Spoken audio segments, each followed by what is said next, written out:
غصہ جلدی آ جاتا ہے. اعوذ باللہ من الشیطان الرجیم.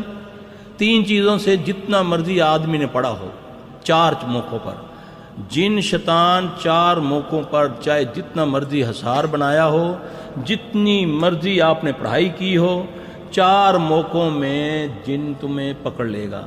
شیطان تم پر ہیوی ہو جائے گا، تمہارے جسم میں داخل ہو سکتا ہے. غصے کی حالت میں شیاطین داخل ہو جاتے ہیں جسم میں، اور ایک ہی واحد چیز حرام ہے جس کا حکم ہے کھا جاؤ. وہ کیا ہے؟ غصہ حرام ہے حلال ہے، تو حکم کیا ہے؟ پی جاؤ. ہے نا؟ کتنی خطرناک چیز ہے. غصے کی حالت میں جنات انسان کے اوپر قابو کر لیتے ہیں. شہبت، غلط شہبت کی حالت میں جن اس کے اندر داخل ہو جاتا ہے.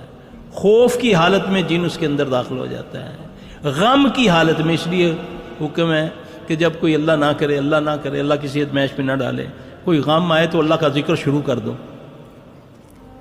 جب غمگین ہوگے پھر یہ قوت سے تمہارے جسم میں داخل. آپ دیکھتے نہیں میتوں کے اوپر یا کہیں بیماری ہوتی تو کوئی بچے گھر کے، کوئی عورتیں، ان کو بے ہوشی ہونی شروع ہو جاتی ہے، دورے پڑنے شروع ہو جاتے ہیں.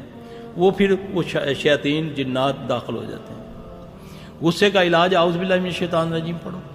سارا سب جانتے ہیں ہم. 2 صحابی آپس میں لڑ رہے ہیں، آپ صلی اللہ علیہ وسلم نے فرمایا میں 2 کلمے ان کو ایسا بتاؤں کہ اگر یہ پڑھے گا تو ٹھیک ہو جائے گا.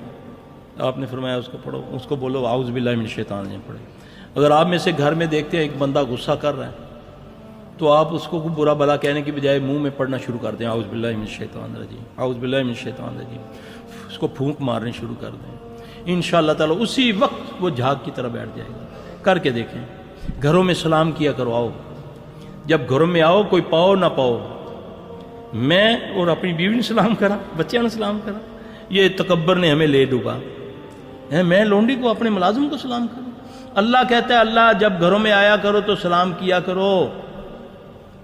جب کسی کو پاؤ نہ پاؤ، قسمیں سلام شروع کر دو، تمہارے گھروں میں ویسے ہی رحمت آ جائے گی. آپ صلی اللہ علیہ وسلم فرمایا اس گھر سے کبھی خیر ختم نہیں ہوتی جس گھر میں کھانا کھانے سے ہاتھ دھویا جائے، وہ کھانے کے بعد ہاتھ دھوئے جائیں یا کلی کی جائے.